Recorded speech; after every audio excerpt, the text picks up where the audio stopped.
द्वापर युगातील गोष्ट आहे. बुद्धिमान, शक्तिमान आणि कौशल्यमान असे व्यक्तिमत्व. दान असे आजपर्यंत कोणीही दिले नाही अशी ती गुरुदक्षिणा. एकलव्य आणि द्रोणाचार्य यांची गोष्ट महाभारतातील एक प्रसिद्ध प्रसंग आहे. एकलव्य नावाचा भिल्ल जातीचा एक मुलगा होता. एकदा तो धनुर्विद्या शिकण्याच्या उद्देशाने कौरव पांडवांचे गुरु श्री द्रोणाचार्यांकडे गेला. परंतु द्रोणाचार्य म्हणाले की ते राजकुमारांशिवाय इतर कोणालाही धनुर्विद्या शिकवू शकत नाहीत. एकलव्याने मनोमन द्रोणाचार्यांना आपले गुरु मानले होते, म्हणून त्यांनी नकार दिल्यावरही त्याच्या मनात गुरूंप्रती तक्रार व दोषदर्शनाची वृत्ती स्फुरली नाही आणि गुरूंप्रती श्रद्धासुद्धा कमी झाली नाही. तो तेथून घरी न जाता थेट जंगलात गेला. तेथे त्याने द्रोणाचार्यांची एक मातीची मूर्ती बनवली. तो दररोज गुरुमूर्तीची पूजा करायचा. मग त्या मूर्तीकडे एकटक पाहत पाहत ध्यान करायचा. खूप वर्ष एका ठिकाणी ध्यानात असायचा आणि तिच्यापासून प्रेरणा घेऊन धनुर्विद्या शिकायचा. स्वस्तिक अथवा इष्टदेव व गुरुदेवांच्या श्रीचित्राकडे एकटक पाहिल्याने एकाग्रता वाढवत असत.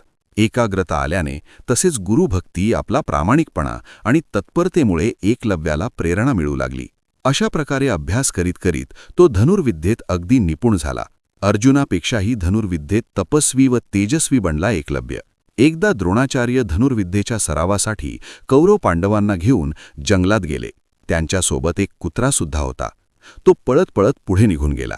जेथे एकलव्य धनुर्विद्येचा सराव करीत होता तेथे तो पोहोचला. एकलव्याचा विचित्र वेश पाहून कुत्रा त्याच्यावर भुंकण्यास सुरुवात केली. कुत्र्याला इजाही होऊ नये आणि त्याचे भुंकणेसुद्धा बंद व्हावे अशा प्रकारे एकलव्याने त्याच्या तोंडात 7 बाण मारले.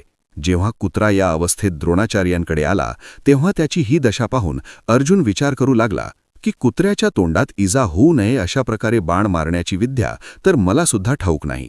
अर्जुनाने गुरु द्रोणाचार्यांना विचारले की गुरुदेव, तुम्ही तर म्हटले होते की तुझी बरोबरी करू शकेल असा कोणीही धनुर्धारी होणार नाही, परंतु अशी विद्या तर मला सुद्धा ठाऊक नाही.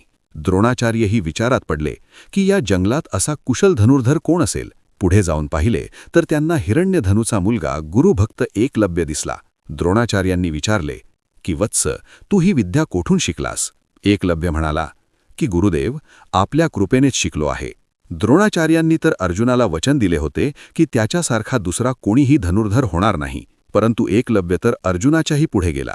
एकलव्याला द्रोणाचार्य म्हणाले की माझी मूर्ती समोर ठेवून तू धनुर्विद्या तर शिकलास, परंतु गुरुदक्षिणा? एकलव्य म्हणाला की गुरुदेव, आपण जे मागाल. द्रोणाचार्य म्हणाले की तुझ्या उजव्या हाताचा अंगठा. एकलव्याने क्षणाचाही विचार न करता आपल्या उजव्या हाताचा अंगठा कापून गुरुदेवांच्या चरणी अर्पण केला. द्रोणाचार्य आशीर्वाद